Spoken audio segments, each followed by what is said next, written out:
Allez, donc la vidéo a coupé, je m'en suis pas aperçue, donc j'ai continué sans vous, donc je reprends.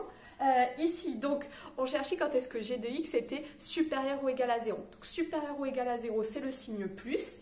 Donc, j'ai obtenu ici ce tableau de signes. Donc, le signe plus, je le vois deux fois, ici et ici, deux fois, et donc je peux lire les solutions. Donc, ce signe plus, c'est lorsque x est entre moins l'infini et 4, et celui-là, lorsque x est entre 6 et plus l'infini. Donc, ici, j'ai obtenu donc ces deux plus, donc il va y avoir une union, deux intervalles solutions.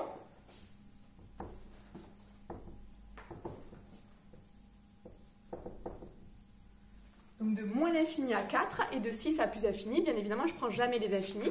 Par contre, ici, on vous demandait g supérieur ou égal à 0. Un 4 et un 6, ça fait 0, donc je prends. Donc ici, on a résolu g de x supérieur ou égal à 0. Voilà, super, parfait. On est très content. Allez, question, donc petit 6, petit a maintenant. On vous demande de montrer que f moins g égale donc un produit x moins 6 sur 2 moins x. Alors, je vérifie juste que j'ai fait. Oui, je pense que j'en suis là. Allez, petit 6, petit a. Donc, je dois montrer que f moins g égale x moins 6 sur 2 moins x. Très bien, et bien je commence par calculer f de x moins g de x. Donc, f de x, c'est 12 moins 2x. Attention, je n'oublie pas les parenthèses. Ici, les premières sont inutiles, mais les secondes sont importantes parce qu'il y a un moins devant l'expression. Et donc, pour g de x,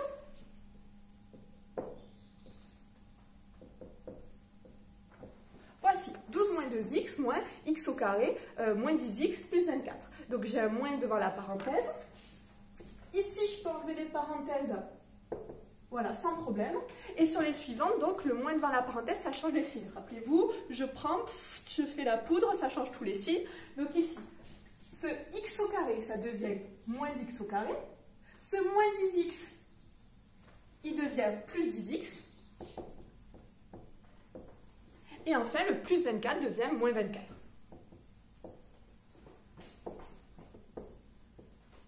Je rassemble, donc le x au carré tout seul, moins x au carré, pas de souci. On a moins 2x plus 10x, moins 2x plus 10x, ça fait plus 8x. Et enfin, plus 12 moins 24, plus 12 moins 24, ça fait moins 12. Ok, je suis un petit peu embêtée parce que je n'obtiens pas ce qu'on me dit d'obtenir. On obtient un produit. Eux, ils obtiennent un produit. Ben, deux solutions. Soit je pars de ça et je vais jusqu'au produit, compliqué, comme on l'a vu tout à l'heure, soit je fais l'inverse. Donc, je vais écrire x moins 6 sur 2 moins x. Attention, exactement comme tout à l'heure, ah, surprise, je ne sais pas que c'est égal à f moins g, c'est ce que je veux montrer. Donc je prends le temps tranquillement, c'est ce que je veux montrer, donc je vais le développer. Donc je fais mes petits wagons, et je vais développer. Hop, hop, hop, hop. Allez, on commence. X fois 2, ça fait 2x. X fois moins x, ça fait moins x au carré. Moins 6 fois 2, moins 12. Et enfin, moins 6 fois moins x, moins par moins plus 6x.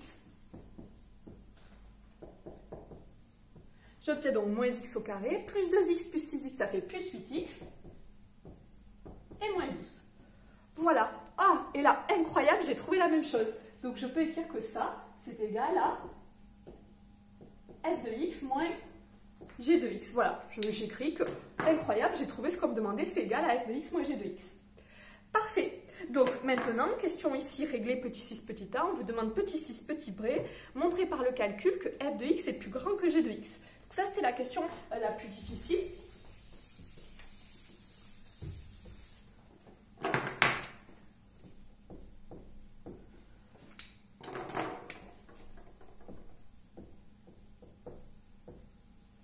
Donc on nous demande quand est-ce que f de x est plus grand que g de x.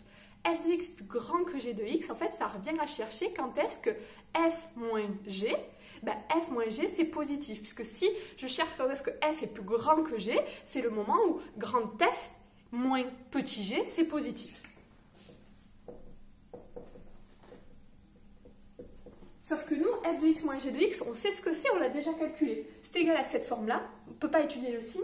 Et c'est égal à cette forme-là. Et là, bah, c'est pile notre chapitre. Bien évidemment, on sait étudier le signe de ça.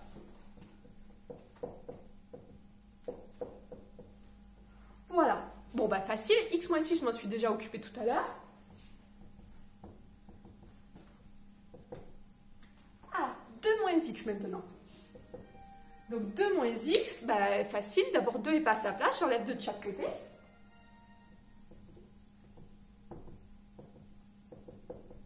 Et si moins x égale moins 2, ça veut dire que x égale 2. Voilà, je passe un peu rapidement là-dessus. Normalement, ça ne devrait pas trop poser de problème. Et ensuite, bah, tablotine.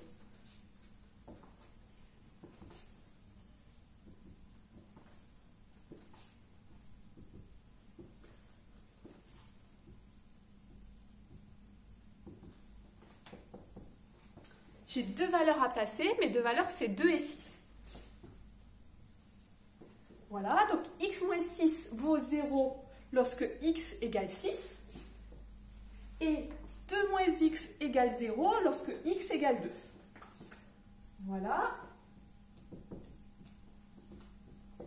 Je me suis déjà occupée du signe de x moins 6 tout à l'heure, je n'y reviens pas. Pour le signe de 2 moins x, là c'est bien plus difficile, puisque le coefficient directeur ici, c'est ce qu'il y a devant le x. Et devant le x, vous avez moins 1. Attention, c'est ça le piège, moins 1. Et moins 1, c'est négatif.